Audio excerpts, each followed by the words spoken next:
السلام عليكم متتبعيني الأوفياء، مرحبا بكم معايا فيديو جديد على قناتي وقناتكم لميا شانيل. نتمنى ان شاء الله تكونوا بخير وعلى خير وانتم كتشاهدوا هذا الفيديو، والقاكم ان شاء الله في احسن الاحوال.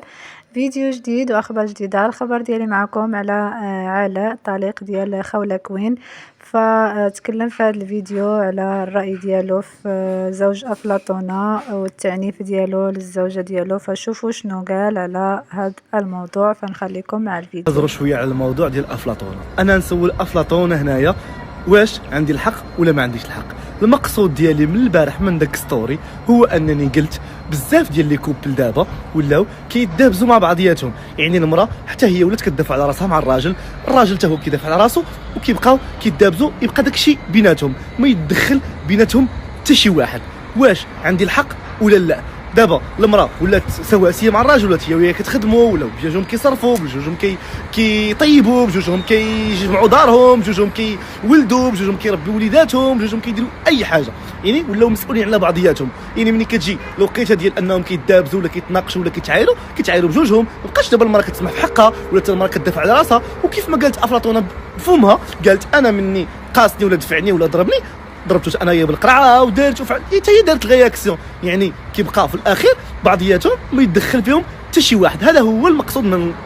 اما بالنسبه للعنف ضد المراه، اكيد انا ضد العنف ضد المراه. ما كاينش شي راجل خصو يضرب المراه ديالو. شكون هو اللي كيضرب مراته؟ كنسميوه العنف ضد المراه. هو الراجل اللي كيشد المراه كيضربها صباح وعشيه وليل، وكتكون مسكينه درويشه وما عندهاش، وفهمتي، ومسكينه حتى هي مجوجه غير فهمتي لظروفين ما، وكيجي الراجل وكيبقى يضرب. هذاك هو اللي خصنا نحاربوه. اما نتوما موضوع ديال افلاطون ديال كوبل زوين، ما تبارك الله فهمتي، مزوجين عن حب، كلشي بغا ندخلوا فيه باش تركبوا على الموجه حقا، ديروا للدري بانه مسكين عاني، هو الدري باينه فيه دريويش اصلا، صافي خطأوا هو ومراته، ما كاينش المشكله. اما الاخر اللي كيضرب المراه، اكيد انا ضده وضد امثاله وضد بزاف ديال الناس خايبين، وضد العنف كيف ما كان، لا على المراه لا على الحيوان لا على الرجل لا على حتى شي حاجه. حتى واحد ما يبغي يتعنف، بالعكس حنا كنهضروا على موضوع ديال شفنا غير من طرف واحد، ما شفناش من الطرفين. شنو المشكل؟ شنو السبب؟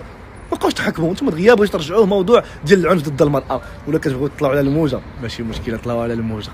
والدراري انا بالنسبه ليا الراجل عمره ما يضرب مراته. شوف، غضبتي منها، كعيتي منها، خرج بحالك، ضرب دوره، سير بدل ساعه اخرى. اما باش تضربها، وهذوك الناس اللي كيبقاو يضربوا عيالاتهم ليل وصباح وعشيه ومساكن، كيكونوا درويشات وما عندهمش لا رحلين لا رحيم، كيجيو باش ياخذوا واحد الراجل باش يسترهم وباش يدير لهم، كيكون كيضربهم. لا، انا ضد العنف. حتى شي واحد ما خصو يعنف مراته، حتى شي واحد ما خصو يضرب مراته، حتى شي واحد ما خصو يضرب حيوان، حتى واحد ما خصو يضرب والديه، حتى واحد ما خصو يضرب حتى شي حاجه. فالدنيا ما كتسهل اننا نوصلوا للضرب ولا نوصلوا لشي حاجه خايبه. حشومه وعيب وعار على الانسان اللي كيتعامل بالعنف. انايا ضد هذا الشيء كامل. وكيف ما قلت لكم، انا دزت من هذيك المرحله ديال البارح اللي قلت لكم، دزت منها شويه، لان احنا ما وصلناش الضرب وما وصلناش بزاف ديال الحوايج، ولكن الناس اللي كيجيو كيدخلوا حكا لا ما خصكش دير، هما ما عارفينش بان راه حتى حنا شفنا بزاف الناس ضربوا قدامنا وكل شيء، ومازالين مكملين ومازالين مجوجين لمده 20 عام و30 عام و40 عام، ومكمله عندهم الحياه حيت ما تدخل فيهم.